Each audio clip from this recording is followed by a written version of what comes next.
সমস্যা আপনার? জি কোনো সমস্যা নাই তো ম্যাম, আপনার একটা কেকের অর্ডার ছিল। জি আমি জানি আমার কিসের অর্ডার ছিল। এখন আপনি বলেন আপনার কি কোনো টাইম সেন্স নাই? কেকটা আমি সকালবেলা অর্ডার করছি, এখন অলমোস্ট বিকেল। এখন কেকটা যদি নষ্ট হয়ে যায় না, আপনার কিন্তু খবর আছে। এখানে তো আমার কোনো ফল্ট নাই ম্যাম, আমাকে যখনই ডেলিভারি করতে বলছে আমি তো তখনই। এই থামিন তো আপনি, আপনি কোনো কথাই বললেন না। চলো তো আমরা কি কেকটা কাটি।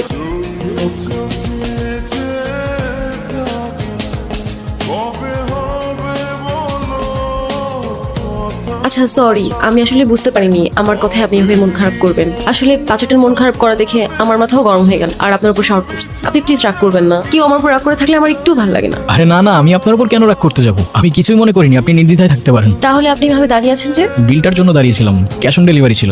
সরি, আমি একদম ভুলে গেছি। এই যে আপনার পেমেন্ট। Thank you. আপনার নাম্বারটা দেওয়া যাবে? কেন? এমনি। 016। হ্যালো, আসসালামু আলাইকুম। ওয়ালাইকুম আসসালাম। আপনি কে বলছেন? আমি জুই, ওই যে আজকে আপনাকে যে মেয়েটা বকলো আমি সেই মেয়েটাই। হ্যাঁ বলুন। আচ্ছা আমার জন্য একটা পেস্ট আনতে পারবেন? আমি আপনাকে টাকা দিয়ে দিব। এখন তো 1:30 বাজে। তো কি হয়েছে, আপনাদের তো 24 আওয়ার সার্ভিস। আচ্ছা আপনি আমাদের অ্যাপ থেকে অর্ডার করুন, কেউ না কেউ গিয়ে দিয়ে আসবে। না আমার তো আপনাকেই লাগে। মানে? এখন তো অনেক রাত, কে না কে আসে, আর সময় ভালো না। আর পেস্ট্রিটা আমার জন্য না, একটা বাচ্চার জন্য। আপনি একটু নিয়ে আসেন না প্লিজ। আপনি অর্ডারটা করুন, আমি নিয়ে আসছি। কি দেখছেন? আপনি তো বলেছিলেন পেস্ট্রিটা একটা বাচ্চার জন্য, রাইট? বারে, আমি তো বাচ্চাই, আমার বয়স কি বেশি নেই? আচ্ছা যাই হোক, আমার বিলটা দিন, আমি চলে যাই। বসেন তো। দেখতেছেন একটা মানুষ খাচ্ছে আর আপনি তাকে তাড়া দিচ্ছেন, এটা কেমন কথা? হ্যাঁ আপনি তো আমাকে বিলটা দিয়ে তারপরেও খেতে পারেন, রাইট? আপনি এত খিটখিটে স্বভাবের কেন? দেখতে তো অনেক সুইট, কথাবার্তা একদম করলার মতো। করল্লার মতো মানে? তে তো আপনার বাবা মা কোথায়? জানি না, আমার সম্পর্কে কিছুই জানি না। আমি কে, আমার বাবা কে, মা কে, কোথায় আছে কিছু জানি না, শুধু কিছু স্বপ্ন দেখি। আপনার কোনো বন্ধুও নেই? কেউ নেই। আজকে থেকে আমি তোমার বোন। ফ্রেন্ডশিপ মোবারক হো মেরা দোস্ত। শুক্রিয়া, ফ্রেন্ডশিপ মুবারক হোক।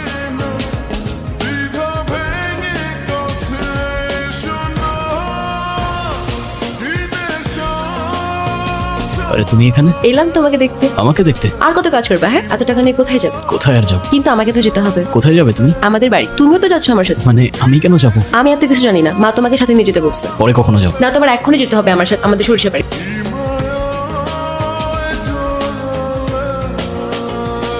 কেমন আছো তুমি? আসতে কষ্ট হয়নি তো? জি আলহামদুলিল্লাহ ভালো। আর না আসতে একদমই কষ্ট হয়নি। আপনারা সবাই ভালো আছেন তো? ওরা অনেক দূর থেকে এসছে, তুমি ওদের জন্য খাবারের ব্যবস্থা করো। তুই আমার সাথে চল, ওর রুমটা সুন্দর করে গুছিয়ে দিবি। হ্যাঁ, চলো। আয়। আরিয়ান, কে আরিয়ান? আপনি আরিয়ান না? আপনার মাথায় যদি কোনো সমস্যা না থেকে থাকে, আই গেস আপনার কানের সমস্যা আছে। একটু আগেই তো বলে গেল আমার নাম। ওইটা তো ওরা জানে, আসল পরিচয় জানে। কি দেখছো? সবকিছু কেমন যেন পরিচিত লাগছে, মনে হচ্ছে এখানে এই গ্রামে আমি আগেও এসেছিলাম। তো কবে এসেছো শুনি? জানি না। ও সব জানে, না জানে ভান ধরছে। কারণ কিছু করতে হবে না, সময় সুযোগ মতো সবকিছু আমি দেখবো। আপনার নাম কি? আসলে কবির? কবির সিং। আপনার যেটা খুশি আপনি ডাকতে পারেন, কোনো সমস্যা নেই। কি নিয়ে কথা হচ্ছে শুনি? তোমাদের বাড়িতে তো দেখছি বেশ অনেক কাজের লোক। হ্যাঁ আচ্ছা চলো তোমাকে গ্রামটা ঘুরে দেখ। তোমরা কোথায় যাচ্ছ? ছোট স্যারের আদেশ আছে, আপনার 1 লাখ কোথাও যাইতে দেওয়া যাবে না। উফ বিরক্তকর, চলো তো।